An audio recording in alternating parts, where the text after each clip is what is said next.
ಎಲ್ಲರಿಗೂ ನಮಸ್ಕಾರ. ನವಚೇತನ ಎಜುಕೇಷನ್ ಚಾನಲ್ಗೆ ಎಲ್ಲರಿಗೂ ಸ್ವಾಗತ.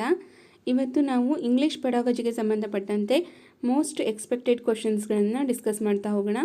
ಮತ್ತು 4 ಆಪ್ಷನ್ಸ್ಗಳಿದ್ದಾಗ ನಾವು ಹೇಗೆ ಎಲಿಮಿನೇಟ್ ಮಾಡಿ ಸರಿಯಾದ ಉತ್ತರವನ್ನು ಆಯ್ಕೆ ಮಾಡಬೇಕು ಅನ್ನೋದನ್ನು ಕೂಡ ನೋಡ್ತಾ ಹೋಗೋಣ. ಮತ್ತು ಇದು ಪಾರ್ಟ್ 5 ಆಗಿರುತ್ತೆ. ಇದುವರೆಗೂ ಯಾರು ನನ್ನ ಇಂಗ್ಲೀಷ್ ಪೆಡಾಗಜಿ ಕ್ಲಾಸ್ಗಳನ್ನು ನೋಡಿಲ್ವೋ, ನಾನು ನನ್ನ ಸಂಪೂರ್ಣ ತರಗತಿಗಳನ್ನು ಅಂದರೆ ಇಂಗ್ಲೀಷ್ ಪೆಡಾಗಜಿಗೆ ಸಂಬಂಧಪಟ್ಟಂತೆ ಎಲ್ಲ ಕ್ಲಾಸ್ಗಳು ಇರುವಂತಹ ಲಿಂಕನ್ನು ನಾನು ಡಿಸ್ಕ್ರಿಪ್ಷನ್ ಬಾಕ್ಸಲ್ಲಿ ಹಾಕಿರ್ತೀನಿ. ನೀವು ಅದನ್ನು ಪ್ರೆಸ್ ಮಾಡಿದಾಗ ನಿಮಗೆ ನನ್ನ ಪ್ರತಿಯೊಂದು ಕ್ಲಾಸ್ಗಳು ಕೂಡ ನಿಮಗೆ ಸಿಗ್ತಾ ಹೋಗುತ್ತೆ. ಇದುವರೆಗೂ ಯಾರು ನೋಡಿಲ್ವೋ ಅದನ್ನು ನೋಡಿ ಹೆಚ್ಚಿನ ಮಾಹಿತಿಯನ್ನು ತಿಳ್ಕೊಳ್ಳಿ. ಅದರಿಂದ ನಿಮಗೆ ಹೆಚ್ಚಿನ ಅಂಕವನ್ನು ಗಳಿಸ್ಕೊಳ್ಳೋದಕ್ಕೆ ಸಾಧ್ಯ ಆಗುತ್ತೆ. ಸೊ ಇವತ್ತು ಯಾವೆಲ್ಲ ಪ್ರಶ್ನೋತ್ತರಗಳಿದೆ ಅಂತ ನೋಡೋಣ ಬನ್ನಿ. ಈಗ ಮೊದಲನೇ ಪ್ರಶ್ನೆ ಏನು ಅಂತ ನೋಡೋಣ. First question, in the multilingual class room learners can interact ಅಂತ ಇದೆ. ಈಗ ನೀವು ಮೊದಲು ಪ್ರಶ್ನೆಯನ್ನು ಓದಿದ ತಕ್ಷಣ ಮಾಡಬೇಕಾಗಿರುವಂಥ ಕೆಲಸ ಏನು, ಅದನ್ನು ಕನ್ನಡದಲ್ಲಿ ನೀವು ಅರ್ಥ ಮಾಡ್ಕೊಳ್ಬೇಕು. ಓಕೆನಾ. In the multilingual class room ಅಂದರೆ ಬಹುಭಾಷಿಕ ತರಗತಿಯಲ್ಲಿ ಲರ್ನರ್ಸ್ ಕ್ಯಾನ್ ಇಂಟ್ರಾಕ್ಟ್, ಬಹುಭಾಷಿಕ ತರಗತಿಯಲ್ಲಿ ಮಕ್ಕಳು ಹೇಗೆ ಸಂವಹನವನ್ನು ಮಾಡ್ತಾರೆ ಅಂತ ಕೇಳಿದ್ದಾರೆ ಪ್ರಶ್ನೆ. ಸೊ ಈಗ ಆಪ್ಷನನ್ನು ಓದೋಣ. ಮೊದಲನೇ ಆಪ್ಷನ್ ಏನಿದೆ, in the medium of instruction followed by the school ಅಂತ ಇದೆ. ಸೊ ನೆಕ್ಸ್ಟ್ ಆಪ್ಷನ್ ಏನಿದೆ, in their own language and can be A mix of words from more than one language. Okay. Third option, only in the language prescribed in 3 language formula. Okay. Next, in the language with which the teacher is familiar ಅಂತ ಇದೆ. ಅಂದರೆ ಈಗ ಮಕ್ಕಳಿಗೆ ನಾವು ಬಹುಭಾಷಿಕ ತರಗತಿಯಲ್ಲಿ ಎಲ್ಲ ಭಾಷೆಯನ್ನು ಮಾತನಾಡ್ಕೊಳ್ಳೋಕ್ಕೆ ಅವಕಾಶವನ್ನು ಕೊಟ್ಟಿರ್ತೀವಿ. ಇದನ್ನು ನಾವು ಒಂದು ಸಂಪನ್ಮೂಲ, ಒಂದು ಅಸೆಟ್ ಅಂತ ಕೂಡ ನಾವು ಇದನ್ನು ಪರಿಗಣಿಸ್ತೀವಿ ಶಿಕ್ಷಣ ಕ್ಷೇತ್ರದಲ್ಲಿ. ಹೌದಾ. ಸೊ ಇಲ್ಲಿ ಆಪ್ಷನ್ ನೋಡೋಣ. ಮೊದಲನೇ ಆಪ್ಷನ್ ಏನಿದೆ, in the medium of instruction followed by the school. ಅಂದರೆ ಸ್ಕೂಲು ಇಂಥ ಒಂದು ಭಾಷೆಯನ್ನು ನೀವು ಬಳಸಬೇಕು ಅಂತ ಇನ್ಸ್ಟ್ರಕ್ಟ್ ಮಾಡಿರುತ್ತೆ, ಆ ಒಂದು ಭಾಷೆಯನ್ನು ಮಾತ್ರ ಮಕ್ಕಳು ಬಳಸ್ತಾರೆ ಅಂತ ಇದೆ. ಸೊ ಇದು ಆಗಲ್ಲ, ಇದು ಎಲಿಮಿನೇಟ್ ಆಯಿತು. Next, in their own language and can be A mix of words from more than one language. So ಇದು ಸರಿಯಾದಂಥ ಉತ್ತರ ಆಗುತ್ತೆ. ಇಲ್ಲಿ ನೋಡಿ, ಈಗ ಮಕ್ಕಳು ತಮ್ಮ ಸ್ವಂತ ಭಾಷೆಯ ಮೂಲಕ ಒಂದು ಸಂವಹನವನ್ನು ಆರಂಭಿಸ್ತಾರೆ. ಓಕೆನಾ. ಮತ್ತು ಅದು ಕೇವಲ ಅವ್ರ ಮಾತೃಭಾಷೆ ಆಗಿದ್ರೂ ಕೂಡ ಅದರಲ್ಲಿ ಕೆಲವೊಂದಿಷ್ಟು ಬೇರೆ ಬೇರೆ ಭಾಷೆಯ ಪದಗಳು ಸೇರಿಕೊಂಡಿರುತ್ತೆ. ಕಾರಣ ಅದು ಬಹುಭಾಷಿಕ ತರಗತಿ ಆಗಿರುತ್ತೆ. ಮಕ್ಕಳು ಬೇರೆಯವ್ರ ಜೊತೆಗೆ ಮಾತಾಡ್ತಾ ಕೆಲವೊಂದು ಹೊಸ ಪದಗಳನ್ನು ಕೂಡ ತಮ್ಮ ಒಂದು ಭಾಷೆಯಲ್ಲಿ ಅಳವಡಿಸ್ಕೊಂಡು ಇಂಟ್ರ್ಯಾಕ್ಟನ್ನು ಮಾಡ್ತಾರೆ ಅಂತ. ಓಕೆನಾ. ಸೊ ಇಲ್ಲಿ ಸೆಕೆಂಡ್ ಆಪ್ಷನ್ನು ಸರಿಯಾದಂಥ ಉತ್ತರ ಆಗುತ್ತೆ. ಓಕೆ, ಇದು ಸರಿಯಾದಂಥ ಉತ್ತರ. ಈಗ ಥರ್ಡ್ ಮತ್ತು ಫೋರ್ತ್ ಆಪ್ಷನ್ ಕೂಡ ನಾವು ನೋಡಿಬಿಡೋಣ. ಆವಾಗ ನಿಮಗೆ ಹೇಗೆ ಎಲಿಮಿನೇಟ್ ಮಾಡೋದು ಅಂತ ಗೊತ್ತಾಗುತ್ತೆ. ಇಲ್ಲಿ ನೋಡಿ, only in the language prescribed in 3 language formula. ಅಂದರೆ ತ್ರಿಭಾಷಾ ಸೂತ್ರದಲ್ಲಿ ಹೇಳಿರುವಂತಹ ಭಾಷೆಯ ಮೂಲಕ ಮಕ್ಕಳು ಸಂವಹನ ಮಾಡ್ತಾರೆ ಅಂತ ಕೇಳಿದ್ದಾರೆ. ಸೊ ಇದು ಎಲಿಮಿನೇಟ್ ಆಗುತ್ತೆ. ಯಾಕಂದರೆ ಮಕ್ಕಳ ಮಾತೃಭಾಷೆ ಕನ್ನಡ, ಹಿಂದಿ, ಇಂಗ್ಲೀಷ್ ಬಿಟ್ಟು ಬೇರೆ ಬೇರೆ ಭಾಷೆಯಿಂದ ಬೇರೆ ಬೇರೆ ಭಾಷೆಯನ್ನು ಮಾತನಾಡುವಂತಹ ಮಕ್ಕಳು ಕೂಡ ತರಗತಿಯಲ್ಲಿ ಇರ್ತಾರೆ ಅಲ್ವಾ. ಸೊ ಇದು ಕೂಡ ಫಾಲೋ ಮಾಡೋಕ್ಕಾಗಲ್ಲ. Fourth option, in the language with which the teacher is familiar.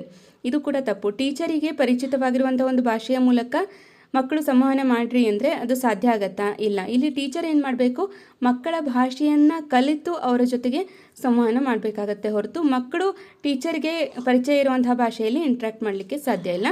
So ಇದು ಕೂಡ ಎಲಿಮಿನೇಟ್ ಆಗುತ್ತೆ. ಓಕೆನಾ. ಸೊ ನಿಮಗೆ ಯಾವ ರೀತಿ ಎಲಿಮಿನೇಟ್ ಮಾಡೋದು ಅಂತ ಕೂಡ ಗೊತ್ತಾಗಬೇಕು. ಹಾಗಾಗಿ 4 ಆಪ್ಷನ್ನನ್ನು ನಿಮಗೆ ಹೇಳ್ತಾ ಇದ್ದೀನಿ.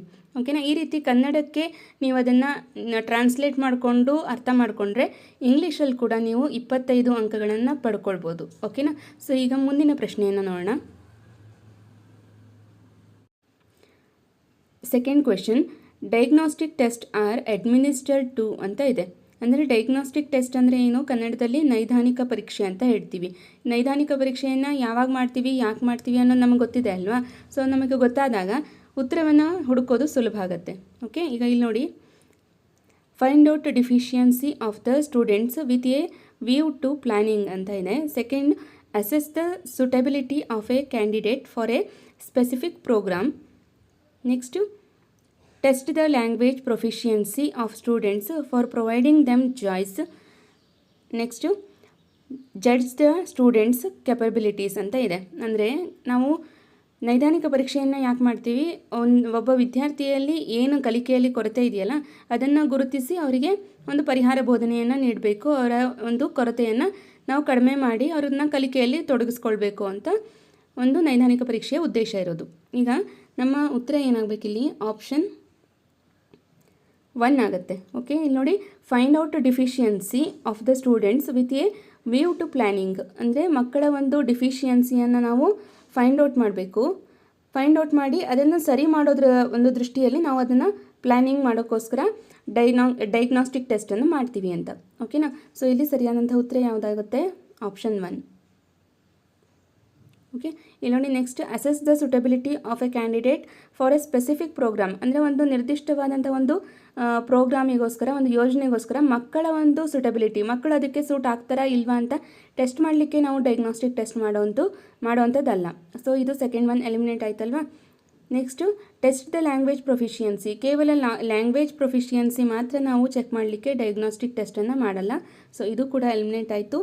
Next, judge the students capabilities. ಮಕ್ಕಳ ಒಂದು ಸಾಮರ್ಥ್ಯವನ್ನು ಪರೀಕ್ಷೆ ಮಾಡೋದು ನಮ್ಮ ಉದ್ದೇಶ ಆಗಿರಲ್ಲ. ಮಕ್ಕಳಲ್ಲಿರುವಂಥ ಕೊರತೆ ಏನು ಅನ್ನೋದನ್ನು ತಿಳ್ಕೊಳ್ಳೋಕ್ಕೋಸ್ಕರ ಡಯಾಗ್ನಾಸ್ಟಿಕ್ ಟೆಸ್ಟನ್ನು ಮಾಡ್ತೀವಿ. ಓಕೆ, ಸೊ ಇದು ನಿಮಗೆ ಕ್ಲಿಯರ್ ಆಗಿರಬೇಕಲ್ವಾ. ಸೊ 4 ಆಪ್ಷನನ್ನು ನಿಮಗೆ ಹೇಳಿದಾಗ ಯಾಕೆ ಅದಲ್ಲ ಉತ್ತರ ಅನ್ನೋದು ನಿಮ್ಗೆ ಗೊತ್ತಾಗುತ್ತೆ ಅಲ್ವಾ. ಸೊ ಈಗ ನೆಕ್ಸ್ಟ್ ಪ್ರಶ್ನೆಯನ್ನು ನೋಡೋಣ. Third one, structural approach gives more importance to ಅಂತ ಇದೆ.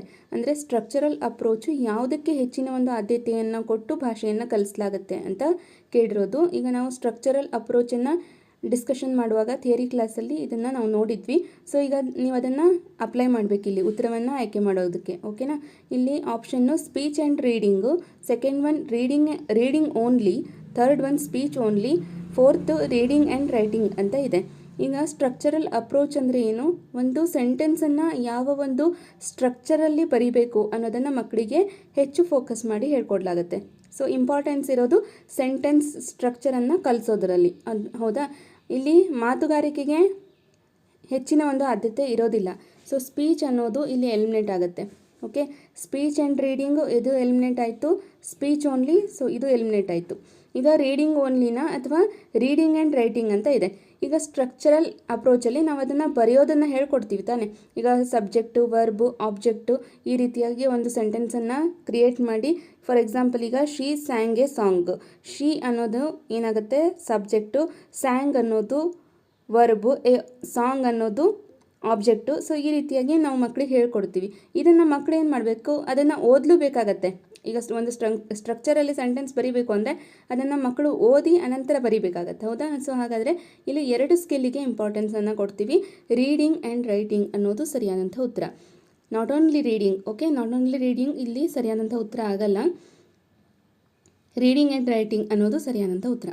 ಓಕೆನಾ. ಒಂದು ಸ್ಟ್ರಕ್ಚರನ್ನು ಕಲಿಬೇಕು ಅಂದರೆ ಅಲ್ಲಿ ಓದೋದು ಬರೆಯೋದು 2 ಒಟ್ಟೊಟ್ಟಿಗೆ ಸಾಗುತ್ತೆ. ಓಕೆನಾ.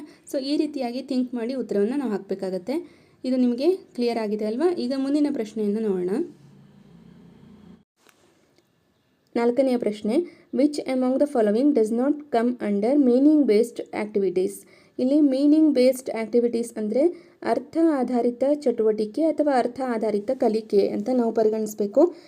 ಈ ಅರ್ಥ ಆಧಾರಿತ ಒಂದು ಚಟುವಟಿಕೆಯಲ್ಲಿ ಈ ಕೆಳಗಿನ ಯಾವ ಒಂದು ಅಂಶವನ್ನು ಅಥವಾ ಯಾವ ಒಂದು ಆ್ಯಕ್ಟಿವಿಟಿಯನ್ನು ನಾವು ಮಾಡಲ್ಲ ಅಥವಾ ಮಾಡಿಸಲ್ಲ ಅಂತ ಕೇಳಿರೋದು. ಓಕೆನಾ. ಸೊ ಈಗ ನೆಗೆಟಿವ್ ಪಾಯಿಂಟನ್ನು ನಾವು ಚೂಸ್ ಮಾಡಬೇಕು. ಸೊ ಗಮನ ಇಟ್ಟು ಆಪ್ಷನ್ಸನ್ನು ಓದಿ. ಮೊದಲನೇದು interacting with the text, second using previous knowledge, third reading the text and then narrating the same to peers, next reading out every word aloud and translating it ಅಂತ ಇದೆ. ಒಂದು ಮಗುವಿಗೆ ಒಂದು ಭಾಷೆಯಲ್ಲಿ ಅಥವಾ ಒಂದು ಪಠ್ಯದಲ್ಲಿರುವಂತಹ ಅರ್ಥವನ್ನು ನಾವು ಹೇಳ್ಕೊಡ್ಬೇಕು ಅಂದರೆ ಅಲ್ಲಿ ಇಂಟ್ರ್ಯಾಕ್ಟಿಂಗ್ ವಿತ್ ದ ಟೆಕ್ಸ್ಟ್, ಆ ಪಠ್ಯದ ಜೊತೆಗೆ ಒಂದು ನಿರಂತರವಾದಂತಹ ಸಂವಹನ ನಡೀತಾ ಇರುತ್ತೆ. ಓಕೆನಾ. ಅಂದರೆ ಪಠ್ಯದ ಮೂಲಕವೇ ಒಂದು ಮಗುವಿಗೆ ಅರ್ಥ ಏನು ಅನ್ನೋದನ್ನು ಹೇಳ್ಕೊಡ್ಬೇಕು. ಸೊ ಟೆಕ್ಸ್ಟ್ ಅನ್ನೋದು ಮುಖ್ಯ ಆಗುತ್ತೆ. ಇಂಟ್ರ್ಯಾಕ್ಟಿಂಗ್ ವಿತ್ ದ ಟೆಕ್ಸ್ಟ್ ಇದು ನೆಗೆಟಿವ್ ಪಾಯಿಂಟ್ ಆಗಲ್ಲ, ಪಾಸಿಟಿವ್ ಪಾಯಿಂಟು. ನೆಕ್ಸ್ಟ್ ನಾವು ಡಸ್ ನಾಟ್ ಅಂತ ಕೇಳಿರೋದು. ಸೊ ನೆಗೆಟಿವ್ ಪಾಯಿಂಟನ್ನು ಚೂಸ್ ಮಾಡಬೇಕಾಗತ್ತೆ. ಫಸ್ಟು ಯಾವುದು ಪಾಸಿಟಿವ್ ಪಾಯಿಂಟ್ಸ್ ಇದೆಯೋ ಅದನ್ನು ನೋಡ್ಕೊಳ್ಳೋಣ. ಯೂಸಿಂಗ್ ಪ್ರೀವಿಯಸ್ ನಾಲೆಡ್ಜ್, ಈಗ ಕೇವಲ ಭಾಷೆ ಕಲಿಕೆ ಅಷ್ಟೇ ಅಲ್ಲ, ನೀವು ಯಾವುದೇ ಒಂದು ವಿಷಯವನ್ನು ಕಲಿಬೇಕಾದ್ರೂ ಮಕ್ಕಳ ಒಂದು ಪೂರ್ವಜ್ಞಾನ ಬೇಕೇ ಬೇಕಾಗತ್ತೆ. ಸೊ ಇದು ಪಾಸಿಟಿವ್ ಪಾಯಿಂಟ್ ಆಗುತ್ತೆ. Next reading the text and then narrating the same to peers. ಈಗ ನಾವು ಶಿಕ್ಷಕರು ಏನು ಮಾಡಬೇಕು? ಮೊದಲು ಒಂದು ಟೆಕ್ಸ್ಟನ್ನು ಓದಬೇಕು, ಅದನ್ನು ನಾವು ಮಕ್ಕಳ ಜೊತೆಗೆ ನೆರೇಟಿಂಗ್ ಅದರಲ್ಲಿ ಇರೋದನ್ನು ನಾವು ತಿಳಿಸಿ ಹೇಳಿದಾಗ ಮಕ್ಕಳಿಗೆ ಅದು ಅರ್ಥ ಆಗುತ್ತೆ. ಸೊ ಇದು ಅರ್ಥಾಧಾರಿತ ಕಲಿಕೆಯಲ್ಲಿ ಚಟುವಟಿಕೆಯಲ್ಲಿ ಬರುವಂಥದ್ದು. ಸೊ ಇದು ಕೂಡ ಸರಿ. ಸೊ ಎಲಿಮಿನೇಟ್ ಆಗೋದು ಇವೆಲ್ಲವೂ ಕೂಡ ಪಾಸಿಟಿವ್ ಆಗಿರೋದ್ರಿಂದ ಇದು ಎಲಿಮಿನೇಟ್ ಆಗುತ್ತೆ ಇಲ್ಲಿ. ಯಾಕಂದರೆ ನಮಗೆ ನಾಟ್ ಕೇಳಿರೋದ್ರಿಂದ ನೆಗೆಟಿವ್ ಇರೋದು ಉತ್ತರ ಆಗಬೇಕು.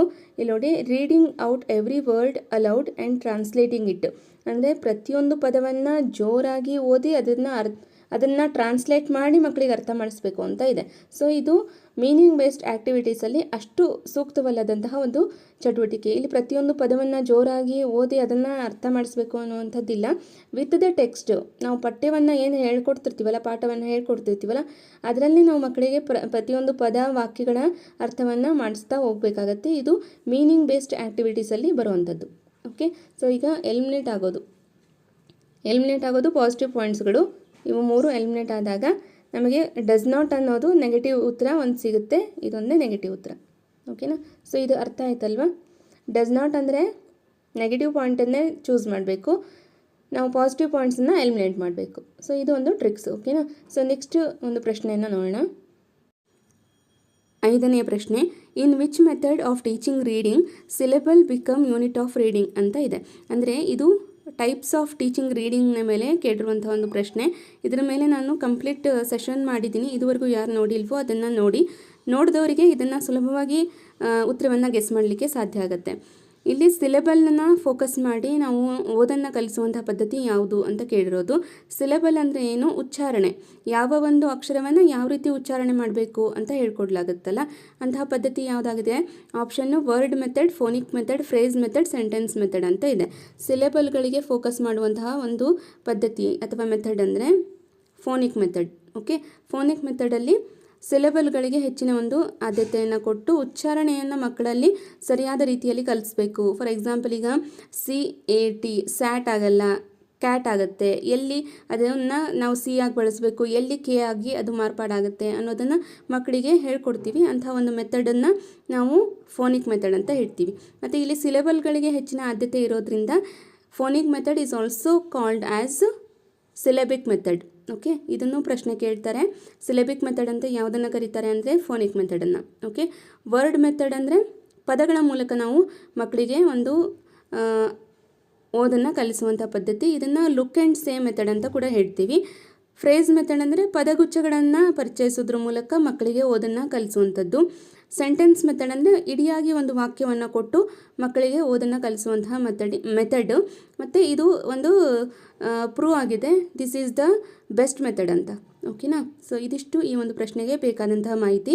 ಇದಕ್ಕೆ ಕುರಿತಾಗಿ ನೀವು ಇನ್ನೂ ಹೆಚ್ಚಿನ ಮಾಹಿತಿಯನ್ನು ತಿಳ್ಕೊಳ್ಬೇಕು ಅಂದರೆ ಟೈಪ್ಸ್ ಆಫ್ ಟೀಚಿಂಗ್ ರೀಡಿಂಗ್ ಮತ್ತು ಸ್ಟೇಜಸ್ ಇನ್ ರೀಡಿಂಗ್ ಅಂತ ಒಂದು ಸೆಷನ್ ಮಾಡಿದ್ದೀನಿ. ಅದರಲ್ಲಿ ನಿಮಗೆ ಸಂಪೂರ್ಣ ಮಾಹಿತಿ ಸಿಗುತ್ತೆ. ಅದನ್ನು ನೋಡಿದರೆ ನಿಮಗೆ ಇಂತಹ ಪ್ರಶ್ನೆಗಳನ್ನು ಕೇಳಿದಾಗ ಸುಲಭವಾಗಿ ನೀವು ಉತ್ತರವನ್ನು ಆಯ್ಕೆ ಮಾಡ್ತೀರಾ. ಓಕೆನಾ? ಈಗ ಮುಂದಿನ ಪ್ರಶ್ನೆಯನ್ನು ನೋಡೋಣ. 6ನೆಯ ಪ್ರಶ್ನೆ, the term comprehensible input is associated with. Comprehensible input ಅನ್ನೋದನ್ನು ಯಾರು ಪರಿಚಯಿಸಿದ್ದಾರೆ ಅಥವಾ ಇದು ಯಾರ ಕೊಡುಗೆ ಅನ್ನೋದು ನಮ್ಮ ಪ್ರಶ್ನೆ. ಆಪ್ಷನ್ನು Lev Vygotsky, Stephen Krashen, Noam Chomsky, James Asher ಅಂತ ಇದೆ. ಇಲ್ಲಿ ಸರಿಯಾದಂತಹ ಉತ್ತರ ಸ್ಟೆಫನ್ ಕ್ರೆಷನ್.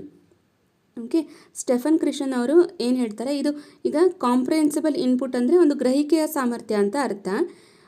ಸ್ಟೆಫನ್ ಕ್ರೆಷನ್ ಅವರ ಪ್ರಕಾರ ಒಂದು ಮಗು ಭಾಷೆಯನ್ನು ಕಲಿಯುವಾಗ ಮಾತೃಭಾಷೆಯನ್ನು ಎಷ್ಟು ಸುಲಭವಾಗಿ ಕಲಿಯುತ್ತಲ್ಲ, ಟಾರ್ಗೆಟ್ ಲ್ಯಾಂಗ್ವೇಜನ್ನು ಕಲಿಯುವಂತಹ ಸಾಮರ್ಥ್ಯ ಮಕ್ಕಳಲ್ಲಿರುತ್ತೆ. ಮಾತೃಭಾಷೆಯನ್ನು ಎಷ್ಟು ಸುಲಭವಾಗಿ ಗ್ರಹಿಸ್ತಾರೆ, ಅಲ್ಲಿ ಒಂದು ಒತ್ತಾಯಪೂರ್ವಕವಾದಂತಹ ಕಲಿಕೆ ಇರೋದಿಲ್ಲ ಮಕ್ಕಳಲ್ಲಿ. ಆದರೆ ಸೆಕೆಂಡ್ ಲ್ಯಾಂಗ್ವೇಜನ್ನು ಕಲಿಯುವಾಗ ನಾವು ಯಾಕೆ ಒತ್ತಾಯ ಮಾಡಬೇಕು? ಒತ್ತಾಯಪೂರ್ವಕವಾದಂತಹ ಒಂದು ಭಾಷಾ ಕಲಿಕೆ ಮಕ್ಕಳಲ್ಲಿ ಉಂಟು ಮಾಡಬಾರ್ದು. ಯಾವುದೇ ಭಾಷೆಯನ್ನು ಗ್ರಹಿಸುವಂತಹ ಸಾಮರ್ಥ್ಯ, ಕಾಂಪ್ರಿಹೆನ್ಸಿಬಲ್ ಇನ್ಪುಟ್ ಮಕ್ಕಳಲ್ಲಿ ಇರುತ್ತೆ. ನಾವು ಆ ಭಾಷೆಯನ್ನು ಕಲಿಸುವಾಗ, ಹೊಸ ಭಾಷೆಯನ್ನು ಕಲಿಸುವಾಗ ಒಂದು ನ್ಯಾಚುರಲ್ ಆಗಿರುವಂತಹ ಒಂದು ಸನ್ನಿವೇಶವನ್ನು ಮಕ್ಕಳಿಗೆ ಕ್ರಿಯೇಟ್ ಮಾಡಿಕೊಟ್ಟಾಗ ಅದು ಹೊಸ ಭಾಷೆ ಆಗಿದ್ದರೂ ಮಕ್ಕಳು ಮಾತೃಭಾಷೆಯಷ್ಟೇ ಸುಲಭವಾಗಿ ಕಲಿತಾರೆ ಅಂತ ಒಂದು ಥಿಯರಿಯನ್ನು ಮಂಡಿಸಿದವರು ಸ್ಟೆಫನ್ ಕ್ರೆಷನ್. ಅದರಲ್ಲಿ ಒಂದು ಮಕ್ಕಳ ಗ್ರಹಿಕೆಯ ಸಾಮರ್ಥ್ಯವನ್ನು ಕಾಂಪ್ರಿಹೆನ್ಸಿಬಲ್ ಇನ್ಪುಟ್ ಅಂತ ಹೇಳ್ತಾರೆ. ಕಾಂಪ್ರಿಹೆನ್ಸಿಬಲ್ ಇನ್ಪುಟ್ ಮೂಲಕ ಮಕ್ಕಳು ಮಾತೃಭಾಷೆ ಅಷ್ಟೇ ಅಲ್ಲ, ಯಾವುದೇ ಹೊಸ ಭಾಷೆ ಆದರೂ ನ್ಯಾಚುರಲಾಗಿ ಕಲಿತಾರೆ ಅಂತ ನ್ಯಾಚುರಲ್ ಅಪ್ರೋಚನ್ನು ಕೂಡ ಮಂಡಿಸಿದ್ದಾರೆ. ನ್ಯಾಚುರಲ್ ಅಪ್ರೋಚನ್ನು ಯಾರೆಲ್ಲ ಪ್ರತಿಪಾದನೆ ಮಾಡಿದ್ದಾರೆ ಅಂತ ಕೂಡ ನಿಮಗೆ ಹೇಳಿದ್ದೀನಿ. Natural approach is given by Stephen Krashen and Tracy Terrell. Okay, ಮತ್ತು ಕಾಂಪ್ರಿಹೆನ್ಸಿಬಲ್ ಇನ್ಪುಟನ್ನು ಮಂಡಿಸಿದವರು ಸ್ಟೆಫನ್ ಕ್ರೆಷನ್. ಓಕೆ, ಸೊ ಇದಿಷ್ಟು ಕ್ಲಿಯರ್ ಆಗಿರಲಿ. ನೆಕ್ಸ್ಟು ಲೇವ್ ವೈಗೊಟ್ಸ್ಕಿ ಅಂತ ಇದೆ. ಲೇವ್ ವೈಗೊಟ್ಸ್ಕಿ ಇವರನ್ನು ನಾವು ಶೈಕ್ಷಣಿಕ ಮನೋವಿಜ್ಞಾನದಲ್ಲಿ ಅಧ್ಯಯನ ಮಾಡ್ತೀವಿ. ಇವರು ಸಾಮಾಜಿಕ ಸಂರಚನಾವಾದ ಅಂದರೆ ಸೋಷಿಯಲ್ ಇಂಟ್ರ್ಯಾಕ್ಷನ್ ಮೂಲಕ ಒಂದು ಮಗುವಿನ ವಿಕಾಸ ಆಗುತ್ತೆ ಅಂತ ತಮ್ಮ ಒಂದು ಸಿದ್ಧಾಂತವನ್ನು ಮಂಡಿಸಿದವರು. ಇದರ ಕುರಿತಾಗಿ ನಾನೊಂದು ಸೆಷನ್ ಕೂಡ ಮಾಡ್ತೀನಿ, ಸಮಯವನ್ನು ಬಿಡುವು ಮಾಡಿಕೊಂಡು ಮಾಡ್ತೀನಿ. ನೆಕ್ಸ್ಟ್ ನೋಮ್ ಚಾಮ್ಸ್ಕಿ ಥಿಯರಿ ಈಗ ಆಲ್ರೆಡಿ ನಿಮಗೆ ಹೇಳಿದ್ದೀನಿ, ನೋಮ್ ಚಾಮ್ಸ್ಕಿ ಥಿಯರಿಯಲ್ಲಿ ಏನೆಲ್ಲ ಬರುತ್ತೆ ಅಂತ. ಸೊ ಆ ಒಂದು ಸೆಷನನ್ನು ಇನ್ನೂ ನೋಡಿಲ್ಲ, ಎಷ್ಟೋ ಜನ ಅದನ್ನು ನೋಡಿ ಅದನ್ನು ಇವತ್ತು ನಾನು ನಿಮಗೆ ಪ್ಲೇಲಿಸ್ಟ್ ಲಿಂಕನ್ನೇ ಹಾಕ್ತೀನಿ. ಪ್ಲೇಲಿಸ್ಟ್ ಲಿಂಕನ್ನು ಹಾಕಿದ್ರೆ ನಿಮಗೆ ಅದರಲ್ಲಿರುವಂಥ ಎಲ್ಲ ವಿಡಿಯೋಗಳು ನಿಮಗೆ ಸಿಗುತ್ತೆ. ಅದರಲ್ಲಿ ನೋಮ್ ಚಾಮ್ಸ್ಕಿ ಕೂಡ ಇದೆ, ಅದನ್ನು ನೋಡ್ಕೊಳ್ಳಿ. ನಮಗೆ ಅದನ್ನು ಕೇವಲ ಇಂಗ್ಲೀಷಲ್ಲಿ ಮಾತ್ರ ಅಲ್ಲ, ಕನ್ನಡ ಸೈಕಾಲಜಿಯಲ್ಲಿ ಕೂಡ ಅದನ್ನು ಕೇಳ್ತಾರೆ. ಸೊ ಇಂಪಾರ್ಟೆಂಟ್ ಒಂದು ಕಾನ್ಸೆಪ್ಟು, ಅದನ್ನು ನೋಡೋದನ್ನು ಮಿಸ್ ಮಾಡಬೇಡಿ. ನೆಕ್ಸ್ಟ್ ನೋಮ್ ಚಾಮ್ಸ್ಕಿ ಬಗ್ಗೆ ನಾವು ಯಾವೆಲ್ಲ ಥಿಯರಿ ನೆನ್ಪಿಟ್ಕೊಳ್ಬೇಕು. ನೇಟಿವಿಸ್ಟ್ ಥಿಯರಿ ನೀಡಿದ್ದಾರೆ. ನೆಕ್ಸ್ಟು ಇವರನ್ನು ನಾವು ಫಾದರ್ ಆಫ್ ಮಾಡರ್ನ್ ಲಿಂಗ್ವಿಸ್ಟಿಕ್ ಅಂತ ಇವರನ್ನು ನಾವು ಗುರುತಿಸ್ತೀವಿ. ಮತ್ತು LAD ಲ್ಯಾಂಗ್ವೇಜ್ ಎಕ್ವಿಸಿಷನ್ ಡಿವೈಸ್ ಬಗ್ಗೆ ಯಾರು ಹೇಳಿದ್ದಾರೆ ಅಂತ ಕೇಳಿದರೆ ಅಲ್ಲಿ ನಮ್ಮ ಉತ್ತರ ನೋಮ್ ಚಾಮ್ಸ್ಕಿ ಆಗಿರಬೇಕು. ಓಕೆನಾ. ಇನ್ನು ಹೆಚ್ಚಿನ ಮಾಹಿತಿಯನ್ನು ನೀವು ಥಿಯರಿ ಕ್ಲಾಸನ್ನು ನೋಡಿ ತಿಳ್ಕೊಳ್ಳಿ. ಜೇಮ್ಸ್ ಆ್ಯಶರ್ ಹೆಸರನ್ನು ನಾವು ಎಲ್ಲಿ ಓದಿದ್ದೀವಿ ಹೇಳಿ? Total physical response is developed by James Asher or JJ Asher. ಓಕೆನಾ. ಸೊ ಇದಿಷ್ಟು ಕ್ಲಿಯರ್ ಆಯ್ತಲ್ವಾ? ಈಗ ಮುಂದಿನ ಪ್ರಶ್ನೆಯನ್ನು ನೋಡೋಣ. 7ನೆಯ ಪ್ರಶ್ನೆ, which one of the following is not a subskill of reading ಅಂತ ಇದೆ. Option connecting, predicting, synthesizing, transcripting ಅಂತ ಇದೆ. ಓಕೆನಾ. ಇದರಲ್ಲಿ ಯಾವುದು ಸಬ್ಸ್ಕಿಲ್ ಅಲ್ಲ, ರೀಡಿಂಗ್ನ ಸಬ್ಸ್ಕಿಲಲ್ಲಿ ಯಾವುದು ಬರಲ್ಲ ಅಂತ ನಾವು ಉತ್ತರದಲ್ಲಿ ಆಯ್ಕೆ ಮಾಡಬೇಕು. ಯಾಕಂದರೆ ನಾಟ್ ಕೇಳಿದ್ದಾರೆ. ಓಕೆನಾ. ಈಗ ಮೊದಲನೇದೇನಿದೆ, ಕನೆಕ್ಟಿಂಗ್ ಅಂತ ಇದೆ. ನಾವು ಓದುವಾಗ ಒಂದು ವಿಷಯಕ್ಕೂ ಇನ್ನೊಂದು ವಿಷಯಕ್ಕೂ ಕನೆಕ್ಟ್ ಮಾಡ್ಕೊಳ್ತಾನೆ ಓದ್ತೀವಿ. ಸೊ ಕನೆಕ್ಟಿಂಗ್ ಅನ್ನೋದು ಬರುತ್ತೆ.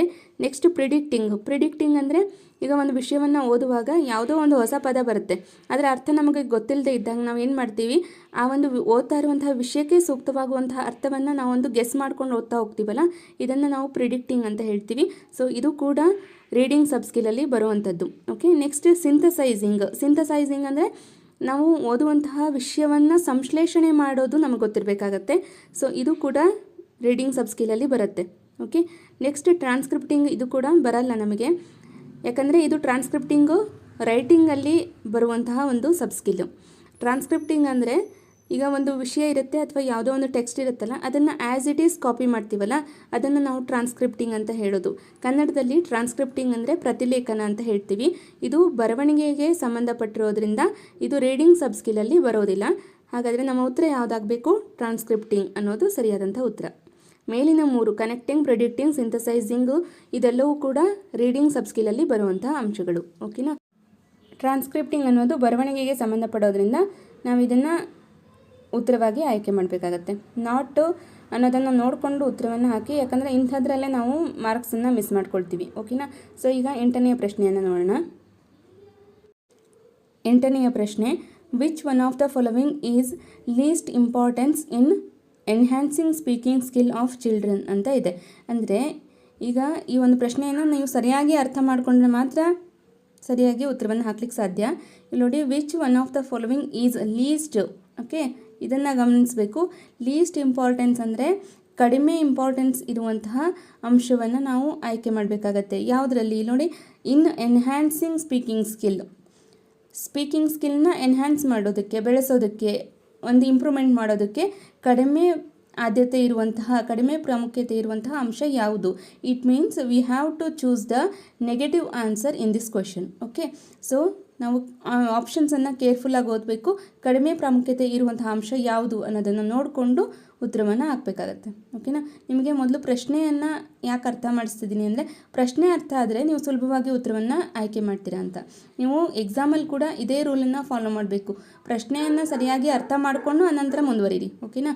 ಈಗ ಆಪ್ಷನ್ಸನ್ನು ನೋಡೋಣ. ಇಲ್ಲಿ ನೋಡಿ, listening patiently to children talk ಅಂತ ಇದೆ. Next, giving them an opportunity to express their feelings and ideas. So next, asking closed ended questions. 4ನೇದು, organising discussions on a given topic ಅಂತ ಇದೆ. ಇಲ್ಲಿ ಸರಿಯಾದಂಥ ಉತ್ತರ ಯಾವುದಾಗುತ್ತೆ ಗೊತ್ತಾ? Asking closed ended question. ಇಲ್ಲಿ ಸ್ಪೀಕಿಂಗ್ ಸ್ಕಿಲ್ನ ನಾವು ಡೆವಲಪ್ ಮಾಡೋಕ್ಕಾಗಲ್ಲ. ಕ್ಲೋಸ್ಡ್ ಎಂಡೆಡ್ ಕ್ವೆಶನ್ಸ್ ಅಂದರೆ ಕೇವಲ ಒಂದು ಪದ ಅಥವಾ ಒಂದು ವಾಕ್ಯದ ಮೂಲಕ ಮಕ್ಕಳು ಉತ್ತರವನ್ನು ಕೊಡಬೇಕೇ ಹೊರತು ಅದಕ್ಕಿಂತ ಹೆಚ್ಚಿನ ಒಂದು ಮಾತುಗಾರಿಕೆಗೆ ಅವಕಾಶ ಇರೋದಿಲ್ಲ ಅಂತ. ಓಕೆನಾ. ಆದರೆ ಇದರ ವಿರುದ್ಧವಾಗಿ ನಮಗೆ ಓಪನ್ ಎಂಡೆಡ್ ಕ್ವಶನ್ ಅಂತ ಬರುತ್ತೆ. ಓಪನ್ ಎಂಡೆಡ್ ಕ್ವಶನ್ ಅಂದರೆ ಒಂದು ವಿಷಯದ ಕುರಿತಾಗಿ ಮಕ್ಕಳು ತಮ್ಮ ಉತ್ತರವನ್ನು ಬಹಳ ದೀರ್ಘವಾಗಿ ಮತ್ತು ತಮಗೆ ಏನೇನು ಗೊತ್ತಿದೆಯಲ್ಲ ಅದೆಲ್ಲವನ್ನು ಹೇಳೋದಕ್ಕೆ ಅವಕಾಶ ಇದ್ದರೆ ಅದನ್ನು ನಾವು ಓಪನ್ ಎಂಡೆಡ್ ಕ್ವಶನ್ ಅಂತ ಹೇಳ್ತೀವಿ. ಇದು ಇಂಗ್ಲೀಷ್ ಪೆಡಾಗಜಿಯಲ್ಲಿ ಬರುವಂತಹ ಎರಡು ಮುಖ್ಯವಾದಂತಹ ಕಾನ್ಸೆಪ್ಟು. ನಮಗೆ ಇದರ ಮೇಲೆ ಪ್ರಶ್ನೆಯನ್ನು ಕೂಡ ಕೇಳ್ತಾರೆ. ಕ್ಲೋಸ್ಡ್ ಎಂಡೆಡ್ ಕ್ವಶನ್ಸ್ ಅಂದರೆ ಏನು, ಓಪನ್ ಎಂಡೆಡ್ ಕ್ವಶನ್ ಅಂದರೆ ಏನು ಅಂತ. ಓಕೆನಾ. ಕ್ಲೋಸ್ಡ್ ಎಂಡೆಡ್ ಅಂದರೆ ಕೇವಲ ಒಂದು ಪದ ಅಥವಾ ಒಂದು ವಾಕ್ಯದ ಮೂಲಕ ಉತ್ತರ ಮಾಡಲಿಕ್ಕೆ ಅವಕಾಶ ಇದ್ದರೆ ಅಂತಹ ಪ್ರಶ್ನೆಗಳನ್ನು ಕ್ಲೋಸ್ಡ್ ಎಂಡೆಡ್ ಕ್ವಶನ್ಸ್ ಅಂತ ಹೇಳ್ತೀವಿ. ಓಪನ್ ಎಂಡೆಡ್ ಅಂದರೆ ಮಕ್ಕಳಿಗೆ ಗೊತ್ತಿರುವಂತಹ ಎಲ್ಲ ಅಂಶಗಳನ್ನು ಅವರು ಉತ್ತರಿಸಲಿಕ್ಕೆ ಅವಕಾಶ ಇದ್ದರೆ ಅಂತಹ ಪ್ರಶ್ನೆಗಳನ್ನು ಓಪನ್ ಎಂಡೆಡ್ ಕ್ವಶನ್ ಅಂತ ಹೇಳ್ತೀವಿ. ಸೊ ಇಸ್ ಇಟ್ ಕ್ಲಿಯರ್ನಾ? ಈಗ ನಮಗಿಲ್ಲಿ ಕಡಿಮೆ ಒಂದು ಪ್ರಾಮುಖ್ಯತೆ ಇರುವಂತಹ ಅಂಶ ಕೇಳಿರೋದ್ರಿಂದ ಆಸ್ಕಿಂಗ್ ಕ್ಲೋಸ್ ಎಂಡೆಡ್ ಕ್ವಶನ್ ಅನ್ನೋದು ನಮ್ಮ ಉತ್ತರ ಆಗಬೇಕಾಗತ್ತೆ. ಓಕೆನಾ. ಇನ್ನು 1, 2, 3, 4 ಇದೆಯಲ್ಲ, ಇದೆಲ್ಲವೂ ಕೂಡ ಪಾಸಿಟಿವ್ ಅಂಶಗಳು. ನೋಡಿ, listening patiently to children talk, ಮಕ್ಕಳು ಏನು ಹೇಳ್ತಿದ್ದಾರಲ್ಲ ಅದನ್ನು ಟೀಚರ್ಸ್ಗಳು ಪೇಷನ್ಸಿಂದ ಕೇಳಬೇಕಾಗತ್ತೆ. ಸೊ ಇದು ಪಾಸಿಟಿವ್ ಪಾಯಿಂಟ್ ಆಗಿದೆ. Next, giving them an opportunity to express their feelings and ideas, ಮಕ್ಕಳ ಒಂದು ಭಾವನೆಗಳು, ಅವರ ಒಂದು ಆಲೋಚನೆಗಳನ್ನು ಅಭಿವ್ಯಕ್ತಪಡಿಸಲಿಕ್ಕೆ ಅವಕಾಶವನ್ನು ಕೊಡಬೇಕು. ನೆಕ್ಸ್ಟ್ 4th ಏನಿದೆ, organising discussions on a given topic, ಅಂದರೆ ಒಂದು ವಿಷಯವನ್ನು ಕೊಟ್ಟು ಅವರನ್ನು ಮಾತನಾಡಲಿಕ್ಕೆ ನಾವು ಪ್ರೋತ್ಸಾಹ ಕೊಟ್ಟರೆ, ಅವಕಾಶ ಕೊಟ್ಟರೆ ಇದರಿಂದ ನಾವು ಸ್ಪೀಕಿಂಗ್ ಸ್ಕಿಲ್ನ ಎನ್ಹ್ಯಾನ್ಸ್ ಮಾಡ್ಬೋದು. ಬಟ್ ಕ್ಲೋಸ್ ಎಂಡೆಡ್ ಕ್ವಶನನ್ನು ಕೇಳೋದ್ರಿಂದ ಮಕ್ಕಳ ಒಂದು ಅಭಿವ್ಯಕ್ತಿ ಸಾಮರ್ಥ್ಯ ನಾವು ಬೆಳೆಸಲಿಕ್ಕೆ ಸಾಧ್ಯ ಇಲ್ಲ. ಓಕೆನಾ. ಸೊ ಇಲ್ಲಿ ನಿಮಗೆ ಇದು ಉತ್ತರ ಕ್ಲಿಯರ್ ಆಗಿ ಅರ್ಥ ಆಗಿದೆ ಅಂತ ಅಂದ್ಕೊಳ್ತೀನಿ. ಈಗ ಮುಂದಿನ ಪ್ರಶ್ನೆಯನ್ನು ನೋಡೋಣ. 9ನೇ ಪ್ರಶ್ನೆ, at primary level literature is helpful in developing language of learners as ಅಂತ ಇದೆ. ಅಂದರೆ ಪ್ರಾಥಮಿಕ ಹಂತದಲ್ಲಿ ಭಾಷೆಯ ಒಂದು ಕಲಿಕೆಯಲ್ಲಿ, ಭಾಷೆಯ ಒಂದು ಡೆವಲಪ್ ಮಾಡೋದರಲ್ಲಿ, ಭಾಷೆಯನ್ನು ನಾವು ಬೆಳೆಸೋದ್ರಲ್ಲಿ ಲಿಟ್ರೇಚರ್, ಸಾಹಿತ್ಯ ನಮಗೆ ಯಾವ ರೀತಿಯಲ್ಲಿ ಸಹಾಯ ಆಗುತ್ತೆ ಅಂತ ಪ್ರಶ್ನೆಯನ್ನು ಕೇಳಿದ್ದಾರೆ. ಸೊ ಇಲ್ಲಿ ಆಪ್ಷನ್ಸನ್ನು ನೋಡೋಣ. It encourages their learners to complete the worksheets based on it, ಅಂದರೆ ಈ ಸಾಹಿತ್ಯವನ್ನು ನಾವು ಕಲಿಸೋದ್ರಿಂದ ಮಕ್ಕಳು ವರ್ಕ್ಶೀಟ್ಸನ್ನು ಕಂಪ್ಲೀಟ್ ಮಾಡಲಿಕ್ಕೆ ಸಾಧ್ಯ ಆಗುತ್ತೆ ಅಂತ ಕೊಟ್ಟಿದ್ದಾರೆ. ಸೊ ಇದು ಸಂಕುಚಿತ ಅರ್ಥದಲ್ಲಿರೋದ್ರಿಂದ ಇದು ಎಲಿಮಿನೇಟ್ ಆಗುತ್ತೆ ಅನ್ನೋದು ನಿಮಗೆ ಓದಿದ ತಕ್ಷಣ ಗೊತ್ತಾಗುತ್ತೆ. ಸೊ ಇದು ಉತ್ತರ ಆಗಲಿಕ್ಕೆ ಸಾಧ್ಯ ಇಲ್ಲ. Next, it is on authentic material covering various generous, ಅಂದರೆ ಇದೊಂದು ಅಧಿಕೃತವಾಗಿರುವಂತಹ ಒಂದು ಅಂಶ ಅಥವಾ ವಿಷಯ. ಇದರ ಮೂಲಕ, ಅಂದರೆ ಸಾಹಿತ್ಯದ ಮೂಲಕ ನಾವು ಹಲವಾರು ಬಗೆಯ ಒಂದು ಅಂಶವನ್ನು ಮಕ್ಕಳಿಗೆ ಹೇಳ್ಕೊಡ್ಬೋದು. ಸಾಹಿತ್ಯ ಅಂದರೆ ಅದರಲ್ಲಿ ಕಾವ್ಯ, ಕವನಗಳು, ಅನಂತರ ನಾಟಕ ಇರ್ಬೋದು ಅಥವಾ ಕಾದಂಬರಿಗಳಿರ್ಬೋದು. ಈ ರೀತಿಯಾಗಿ ವೇರಿಯಸ್ ಜನರಸ್, ಅಂದರೆ ಬೇರೆ ಬೇರೆ ಒಂದು ಅಂಶಗಳನ್ನು ನಾವು ಮಕ್ಕಳಿಗೆ ಹೇಳ್ಕೊಡೋದ್ರ ಮೂಲಕ ಒಂದು ಲ್ಯಾಂಗ್ವೇಜ್ ಡೆವಲಪನ್ನು ಮಾಡ್ಬೋದು. ಸೊ ಇದು ಸರಿಯಾದಂಥ ಉತ್ತರ ಆಗುತ್ತೆ. ಓಕೆನಾ. ಸೊ ನೆಕ್ಸ್ಟ್ ಆಪ್ಷನ್ ನೋಡಿಬಿಡೋಣ, ಯಾಕಲ್ಲ ಅನ್ನೋದು ನಿಮ್ಗೆ ಗೊತ್ತಾಗಬೇಕು. ಇಲ್ಲಿ ನೋಡಿ, it develops teachers interpretative, creative and critical ability ಅಂತ ಇದೆ. ಇಲ್ಲಿ ಟೀಚರ್ಸ್ ಒಂದು ಎಬಿಲಿಟಿಯನ್ನು ನಾವು ಇಂಪ್ರೂವ್ಮೆಂಟ್ ಮಾಡಲಿಕ್ಕೆ ಸಾಹಿತ್ಯವನ್ನು ಕಲಿಸೋದಲ್ಲ ಮಕ್ಕಳಿಗೆ. ಸೊ ಇದು ಎಲಿಮಿನೇಟ್ ಆಯಿತು. It is A good basis for the only expansion of vocabulary ಅಂತ ಇದೆ. ಅಂದರೆ ಕೇವಲ ಶಬ್ದ ಸಂಪತ್ತನ್ನು ನಾವು ಕಲಿಸಲಿಕ್ಕೆ ಸಾಧ್ಯ ಅಂತ ಇದೆ. ಸೊ ಇದು ಕೂಡ ಎಲಿಮಿನೇಟ್ ಆಗುತ್ತೆ. ಓಕೆನಾ. ಒಂದು ಪ್ರಶ್ನೆಗೆ 4 ಆಪ್ಷನನ್ನು ಕರೆಕ್ಟಾಗಿ ನೋಡಿಕೊಂಡು ಯಾವುದು ಆಗಲ್ಲ ಅನ್ನೋದನ್ನು ಎಲಿಮಿನೇಟ್ ಮಾಡಿ ಸರಿಯಾದಂಥ ಉತ್ತರ ನಿಮಗೆ ಸಿಗುತ್ತೆ. ಆವಾಗ ಎಲಿಮಿನೇಟ್ ಮಾಡಿದಾಗ ಅದು ನಮ್ಮ ಸರಿಯಾದ ಉತ್ತರ ಆಗುತ್ತೆ. ಸೊ ಇಂಥ ಒಂದು ಮೆಥಡನ್ನು ನೀವು ಇಂಗ್ಲೀಷ್ ಪೆಡಾಗಜಿಯಲ್ಲಿ ಯೂಸ್ ಮಾಡಿ. ಕನ್ನಡ ನಿಮಗೆ ಸುಲಭವಾಗಿ ಅರ್ಥ ಆಗುತ್ತೆ. ಸೊ ಅದರಲ್ಲಿ ಏನು ಸಮಸ್ಯೆ ಇಲ್ಲ. ಇಂಗ್ಲೀಷಲ್ಲಿ ನೀವು ಎಲಿಮಿನೇಟ್ ಮೆಥಡನ್ನು ಒಂದು ಯೂಸ್ ಮಾಡಿದರೆ ಹೆಚ್ಚಿನ ಅಂಕವನ್ನು ನೀವು ಗಳಿಸ್ಕೊಳ್ಬೋದು. ಓಕೆನಾ. ಈಗ ಕೊನೆಯ ಪ್ರಶ್ನೆಯನ್ನು ನೋಡೋಣ.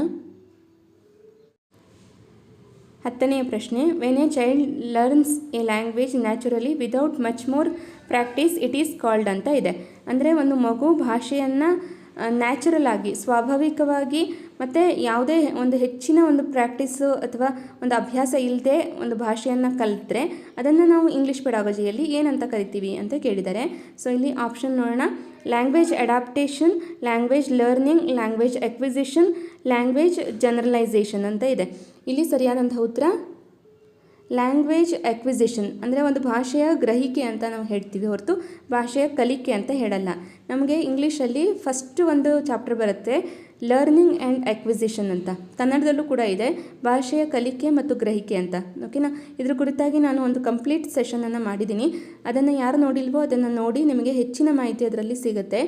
ಈಗ ಭಾಷೆಯ ಕಲಿಕೆ ಅಂದರೆ ಮಗು ಒಂದು ಶಾಲೆಗೆ ಹೋಗಿ ಔಪಚಾರಿಕವಾಗಿ ಹೆಚ್ಚಿನ ಒಂದು ಅಭ್ಯಾಸದ ಮೂಲಕ ಕಲಿತ್ರೆ ಅದನ್ನು ಲ್ಯಾಂಗ್ವೇಜ್ ಲರ್ನಿಂಗ್ ಅಂತ ಹೇಳ್ತೀವಿ.